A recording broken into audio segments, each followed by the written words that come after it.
ang pagpapatawad sa mga taong nakapanakit ng ating damdamin ay binibigay natin para sa ating sarili upang mapalaya natin ang pait na naitanim natin sa ating puso.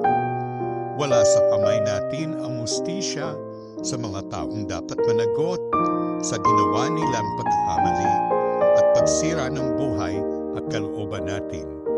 Lahat tayo ay may pananagutan sa Diyos at sa mundo. Kaya hayaan natin ang Diyos ang kumilos sa mga bagay-bagay kung tayo man ay nasaktan at natalo. Hindi pwedeng walang hustisya sa panuntunan ng Panginoon. Ang pananampalataya, paubaya, tiwala sa Diyos ang susi ng katarungan. Hayaan natin si Lord ang kumilos sa paraan niya, hindi sa paraan na gusto natin.